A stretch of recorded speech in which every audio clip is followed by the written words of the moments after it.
नमस्कार, vastu solution India में आपका हार्दिक स्वागत। आज चर्चा करूंगा कैलेंडर कहां पर स्थापित करें या घर में कैलेंडर किस रूप से रखें जो कि आपको सही समय का मार्गदर्शन करता रहे।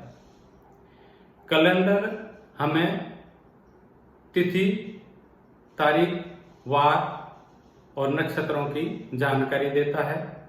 उसके साथ ही शुभ पर्व कौन सा है, कब कौन सी घड़ी में, कौन से पल में कौन सा चौघड़िया आ रहा है, ये सारी चीजें कैलेंडर में मेंशन होती है और व्यक्ति को बार बार कैलेंडर की आवश्यकता होती है तो वो अपनी सुविधा के अनुसार कैलेंडर लगा लेते हैं।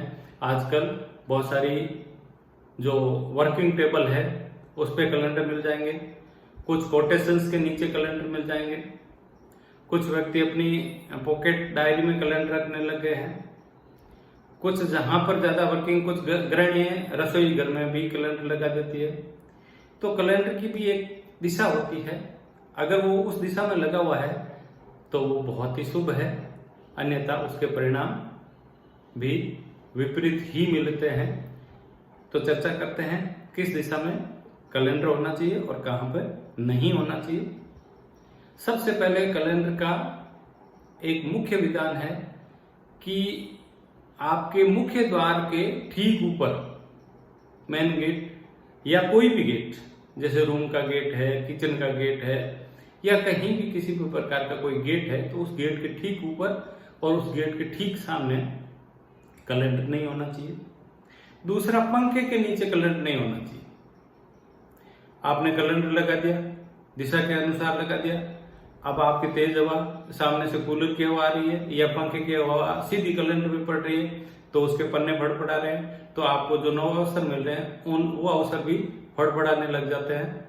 तो ऐसी व्यवस्था करें कि कैलेंडर के पन्ने हवा से ज्यादा उड़े नहीं।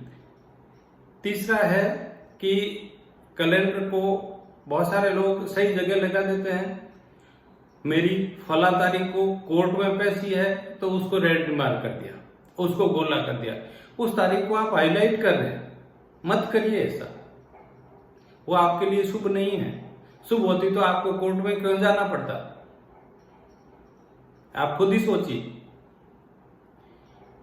कैलेंडर है, आपको वो तारीख और वो तिथि याद रखनी है कि उस दिन आपको मिलोड के सामने प्रेजेंट होना है, चाहे अच्छे के लिए होना चाहे बुरे के लिए होना, लेकिन उस तारीख को आप भूला मत कीजिए।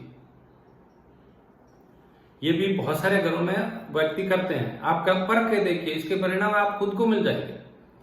ये चीज कहाँ लिखी है, कैसे लिखी है, इसकी जानकारी के लिए आपको आवश्यकता नहीं है। अगर कहीं ऐसा आप कर रहे हैं तो उसको दूसरा नया कैलेंडर लाके सही जगह पे लगा दीजिए और आप परख लीजिए।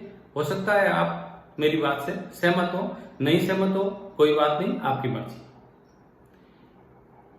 अब चर्चा करते हैं किस दिशा में कैलेंडर होना चाहिए। कैलेंडर की सबसे उचित स्थान है वो है उत्तर दिशा, जो बहुत ही सौम्य, बहुत ही शालीन दिशा मानी गई है। माता रानी लक्ष्मी जी की दृष्टि यानी कि लक्ष्मी जी का वास, कुबेर, सोम, बलाट, ये सारे जो देवता हैं, जो शुभता के, जो धन के देवता हैं, उन सभी का स्थान है वो उत्तर दिशा में है। और सौम्य ग्रहों के युवराज बुध की भी दिशा उत्तर दिशा है। गणित की विषय जो जहां कैलकुलेशन होती है, जहां धन की दिशा भी मानी जाती है, खासकर महिला वर्ग के लिए अति शुभ मानी गई है ये दिशा।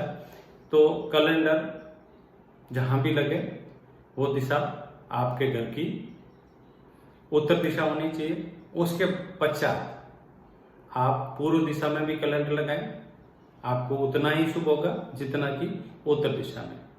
पश्चिम दिशा में भी लगा सकते हैं, लेकिन दक्षिण दिशा और खास करके दक्षिण का जो नैऋत्य पार्ट कहलाता है, दक्षिण पश्चिम की जिसको संधि कहते हैं, वहां पर कैलेंडर ना लगाएं तो शुभ रहेगा।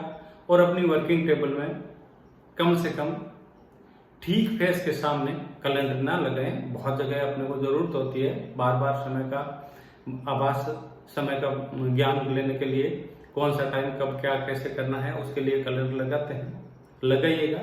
लेकिन आपके फेस के ठीक सामने कैलेंडर का या तिथि का या तारीख का अवरोध ना करें। बाकी आप करके देखिए, आपको अच्छे रिजल्ट मिलेंगे। मैं आपसे इतना ही कहूंगा कि अपनी उपस्थिति कमेंट्स में जय माता दी के रूप में अवश्य दर्ज कराएं। जय माता दी, धन्यवाद।